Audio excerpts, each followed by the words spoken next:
Good day, everybody. This is Yin Yang in California with Morsels of Thought number 1458. We are in the book, The R Factor, national bestseller, Discover the Universal Rhythms for Leading Prosperous Relationships. The R Factor, Evolving Our Human Relationship Story by Ken Ashby and Maris Segal. How are you, everybody? This is Yin Yang, and I come to try to inspire you to have a great day.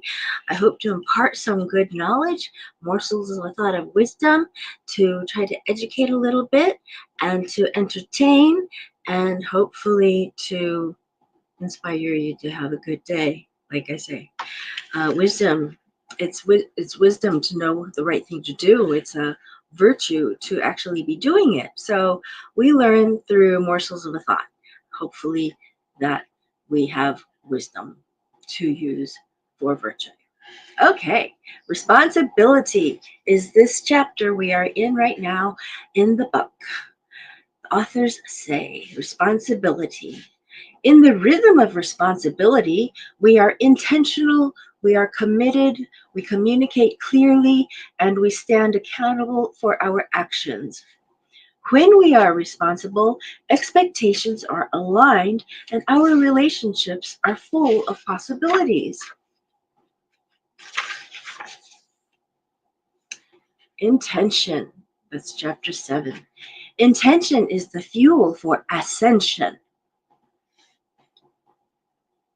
After spending more than a month traveling, writing, and collaborating with writers in Nashville, Memphis, and a few other cities, Rich was glad to be back in Los Angeles, which had always been home to him.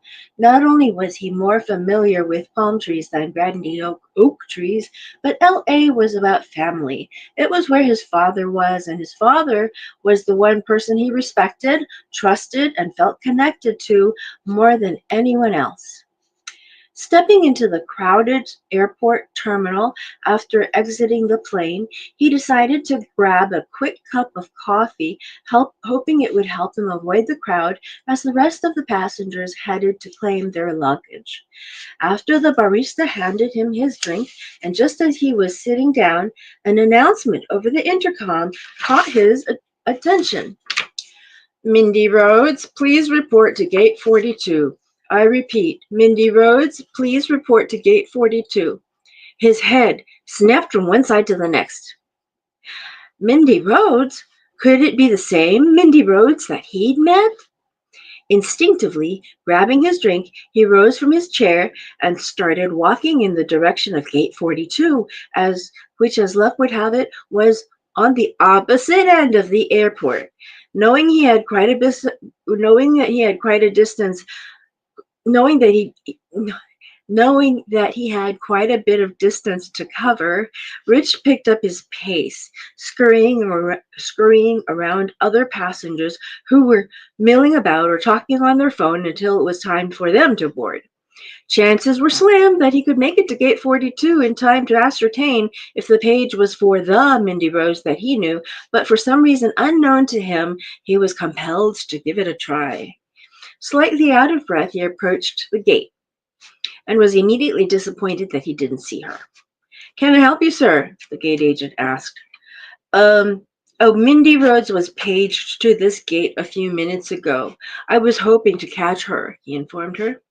I'm sorry, sir. The plane is already loaded and ready for departure, she replied. Oh, okay, thanks, he said, knowing there was nothing he could do. In a way, he was relieved. After all, Los Angeles International Airport was a hub of activity, and there were probably a dozen people named Mindy Rhodes. Shaking his head, he realized that it probably wasn't her, especially since she lived in New York. And even if they had paged the Mindy he knew, what would he have said to her? That he rushed halfway across the airport just to say hi? Knowing how awkward that would be, he thought it was probably a blessing that he got there a moment too late. Taking a sip of coffee still in his hand, he started the long trek back across the airport. By now, he surmised, most of the passengers had likely retrieved their luggage. By the time he got to baggage claim, the crowd would be gone and on their way. Luggage in hand, he made his way to the parking garage. Just as Rich opened his car door, an airplane made its way down the runway. What he didn't know was that as he was going home, so too was Mindy. Stepping outside the baggage claim door, hoping to quickly catch a cab, he noticed a sign posted on the concrete wall across the street, and the words caught his attention. It merely read, "The responsibility is all yours," capital letters. Funny, he thought. I've been here dozens of times and have never seen that sign before. The responsibility for what? He wondered.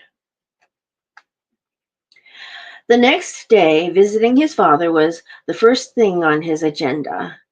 "Hey, Dad, it's good to see you," he said, giving his dad a warm embrace. It was, "Hi, son, how was the rest of your trip and your flight?" "It was an inspiring trip and an uneventful flight, which is good, I guess. How are things here at the old homestead? Any word from Tim or Terry?" he answered, inquiring about his two younger siblings. Twins, they were built-in best friends, and Rich had always felt he was outside their circle, mostly because, as the oldest child, he had been charged with the responsibility of looking after them, especially after their mother left. "Nothing has changed around here, which is also good, I guess," his dad remarked with a grin. "And you know how it is. Terry calls every Sunday when she has time. The kids have her and Grant running in circles with school and sports and dance. I talk to Tim when we can, usually when I call him. Based on the postcard that came last week, he said he and Jose are doing well. You know them. They're still spending their time traveling to art shows, galleries, and festivals with their work around the Southwest. Like you, they're still chasing their dreams." Ignoring his father's reference to his dreams, Rich replied, "Next time, tell the little tykes that their favorite Uncle Rich sends his love." His father noticed but didn't make any mention of the fact that Rich hadn't included his siblings in that message. The truth was, when the twins had moved to Arizona, it only validated Rich's belief that his relationship with his brother and sister was strained and disconnected. Then the miles that separated them after their move exaggerated the lack of closeness to his siblings that he'd felt for a long time. While they'd initially kept in touch, their communication became more and more sporadic. And eventually, Rich stopped reaching out, feeling like he was trying to force a relationship with them. Looking around, Rich was grateful to change the subject. "Hey, Dad, it looks like you got yourself a new recliner," Rich mentioned, suddenly noticing a new chair in the corner of the living room. "Yes, I did. I guess when you've been away, you notice things like that." "Well, the old one was looking a little worn. Glad you decided to splurge and treat yourself." "Well, I'm getting a little too old to travel across the country like you, so I decided I could make things a little nicer around home," his father said. "I'm glad you did. I forget sometimes how lucky I am that I can get away from time to time. I have the opportunity to work remotely from anywhere, and since I live alone, I don't have any other responsibilities. It does give me lots of time to come and go flexibility and the opportunity to pursue my songwriting career," Rich mentioned. "Is that how you see it?" his father asked, raising a brow. "Oh, sure. Is there any other way?" "Perhaps there is, son. Just because you don't have a family of your own or even a pet to take care of, that doesn't mean that you don't need to be responsible," his dad said. "What are you saying, Dad?" asked Rich. "I am responsible. I work and pay my bills. I don't ask for help from anyone." "I know you do, and the Homeowners Association takes care of your lawn and landscaping. That's not what I'm talking about, though. I'm talking about being responsible in other areas." "Such as?" Rich questioned his father. "For instance, your songwriting. Let me ask, did you collaborate with other songwriters while you were in Nashville?" "I did," Rich answered, waiting to see where his father was going with this. "Okay, then. You are responsible for what you bring to those relationships, Rich. Every relationship you have comes with responsibility, whether it is in how you respond, engage, or support those people. I learned that in the radio business. I guess what I'm trying to say is that you are responsible not only for those relationships and your role in them, but ultimately you are also responsible for the outcomes of those relationships. Remember how it went with that woman, the concert producer? What's her name? His dad asked, snapping his fingers as he tried to recall. Mindy, Rich answered. That's it. Now, I hate to say it, but you are responsible for the outcome of that relationship, too. As I recall, it wasn't such a good one, was it? His father asked. No, it wasn't, but I did apologize. It's funny that you mentioned Mindy. When I was at the airport, they paged on Mindy Rhodes, and I wondered if it was the same one, Rich said. Was it? I don't know. I looked, but I didn't see her, he answered. Did you want to see her? His father inquired. I don't know. At the time, I guess I did, but I'm not sure why, Rich confessed. When you reopen that door, if you reopen it, remember that you are responsible for the response you will receive, his dad said. How so? How can it be responsible for her response? Ultimately, the outcome of everything we do is the responsibility of a party of one, ourselves. Sure, you asked Mindy for her opinion. You aren't responsible for her opinion, but the relationship suffered because of what you are responsible for, and that is you, and your reaction and response to it. Rich, the biggest responsibility we have isn't to our kids, spouses, jobs, or houses. No, it is being responsible to ourselves first. When that happens, your relationships will improve and you'll begin to see more and more possibilities, his father said. I say this, his dad continued, because I think you're traveling to different places in an attempt to get a different outcome, when the truth is that geography won't make a difference. Let me ask you, when you were communicating with Mindy, do you think your reply to her criticism could have been construed as being overpowering? There's a difference between being empowered and sorry, overpowered. I've always said that empowered action brings dreams to life. Rich sat and silently nodded as he was starting to understand what his father was saying. I think it's best you know your intentions at all times and to be clear about why. Not only that, but it's also important that your intentions are clear at all times to the people around you. You cannot assume that they understand what you're expecting or striving for if you don't communicate your intentions to them. And let's not forget that you are accountable for what you bring to any relationship. If you can do that, no matter where you go or who you meet, you'll find that the outcomes sway in your favor more often than not. Always a wise man, Rich listened, taking in his father's words. His father was often philosophical, and he'd always had keen insight. He didn't mince words. He merely spoke the truth as he saw it, always with the intent to do good, not harm, knowing that Rich was clear that his father believed he was telling him something he really needed to hear for his own good. Rich wasn't sure he liked that because it left him pondering just what he had done in the past that he could have done differently. Was it his responsibility that he seemed to always fall short of his dreams? Believing that his dreams were just out of arm's reach made it easier to believe that his songs hadn't reached the right people yet. Rich's time on the road opened up a door to be more present and in tune with his life and open to possibilities. I think I get it, Dad. I'm just not sure where to begin, Rich replied. It's really not complicated, son. It's an inside out job. How you're feeling inside is how you're showing up outside with others.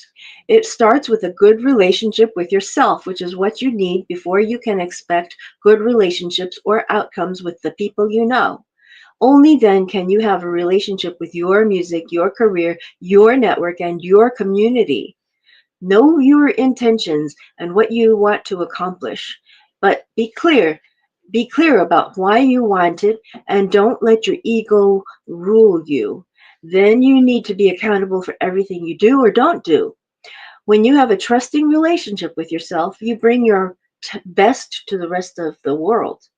It took me a long time to learn that, and when I did, I saw changes in every area of my life, personally and professionally. That's what I want for you, too.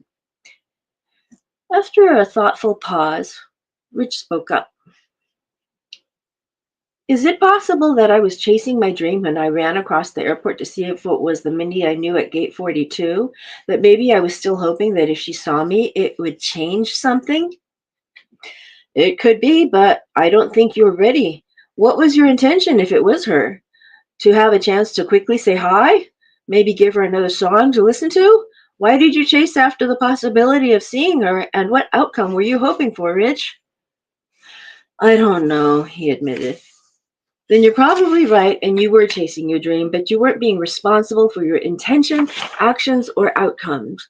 Your Nashville publisher, collaborating songwriters, or even Mindy aren't responsible for your dream, and neither is anyone else.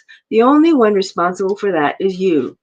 When you empower yourself, son, your actions will be empowered, and those dreams will come to life on their own. There won't be any need to run after them and hope they didn't fly away. I'll keep that in mind, Dad. And there's something else I want to be responsible for, Rich said. What's that? Lunch. I've been wanting to go to the hut and satisfy my craving for some jerk chicken and plantains. Want to join me? I'll buy, he offered. Sounds good, but I'll go easy on the heat. Otherwise, I'll be feeling it tonight, and I'll have to sleep in that recliner, he chuckled. Great, that was easier than I thought. I'd figure I'd have to talk you into it, Rich replied. Of course it was easy. You stated your intention and the outcome you wanted. You empowered me to choose and take action, and you communicated it to me honestly. And voila, you got the results you wanted. So stop trying to make everything so hard, his dad smiled. Back in New York, after being released from the hospital in California, Mindy had every intention of turning her health around and restoring her vision. And that came with a price. For one thing, she had to succumb to the fact that she couldn't do it all on her own. She had limitations now. For the first time, she chose to let other people take over some of her responsibilities, and that left her feeling very uneasy and exposed, especially at work. She'd trained her team well, but the only person she had trusted up to this point to make sure every detail was addressed was herself. Having pulled off the concert that Mindy missed, Liz was now becoming a trusted member of Mindy's team. On top of that, she had to accept even more support from her parents, who now had to do so much for her, especially since she couldn't drive. Her mother used this opportunity as proof that she needed to slow down. She'd overdone it and risked her health, and that wasn't fair to her, Rose, or them. Her parents had every intention of persuading her to see things their way, and she had every intention of proving to them and herself that she could still do it all. The only thing she couldn't do was sit idly and lose control of everything she had worked so hard for. While the book she had been reading was making her more aware and reflective, she was still telling herself that if there was one thing that she'd learned years before, it was that she never wanted to feel helpless ever again. So the next chapter will be called Communicate. When communication and expectations are aligned, magic happens. I have a photo of Mary Segal and Ken Ashby with me. I can try to find it. Let's see. Let me see. Can't um, can't leave that out. Let me see. Secret knock. Secret knock. Let me see. Oh, shit. So, sorry. I'm going to have to put a check mark on this one. Here you go. All right. I'm going to look for secret knock. All my photos at secret knock. I don't think they're here. More. More? Wait, was Secret Knock before or after that? I think it was after that. Keep looking! Keep looking, Mary! Hurry up! Oh my god. Okay, so here are a lot of photos I have from the Secret Knock that are all me, all me, all me, all me, all me, all me. Okay, so I'm gonna look for myself and Maris Segal.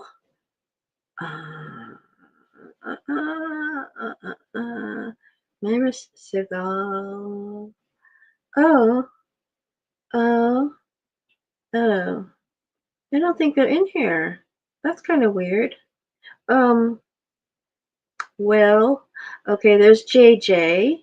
There is. We're getting close. Okay. We are getting very close. There is. I'm sorry, I can't find it. Well, anyway, I'll show you all my Secret Knock photos right now. And we have all kinds of, let me see if I can make it straight. That's just me with a lot of selfies with other people. And you can tell I am smiling and giving us a double chin every time. And I've been okay, and that's a luncheon. There's a luncheon that took place by the former Nevada Attorney General. It was a $60 luncheon that took place on the day after the Secret Knock. Um, and since that particular day was the day after my birthday, I decided to treat myself. So I bought it on my birthday. I paid for the ticket on the 12th, and then the event was just on the 13th. And I had a few hours before my plane left, so I lugged all my luggage into this place and restaurant. We had a private room, and we stood. Oh, do I have a way to show you that part? We stood. I'm going to show you the one where I was standing against a wall. It was just so funny. It's not here. This particular woman here, she she saves children from traffickers. She saves children from human trafficking. And that is Tom Krebs. Good morning and happy Sunday. Thank you for coming. This is great. Oh my gosh. Secret Knock, bookmarks, glasses, book, and everything. So it's the holidays, and I will be pronouncing when we're in the middle of Ramadan. And right now we're in the middle of something called Hanukkah, which is a Judaic holiday. And there are currently 4 candles lit. Tonight at sunset, they will light the 5th candle with the helper candle, which is the one that's in the center. Okay, old Kinderhook.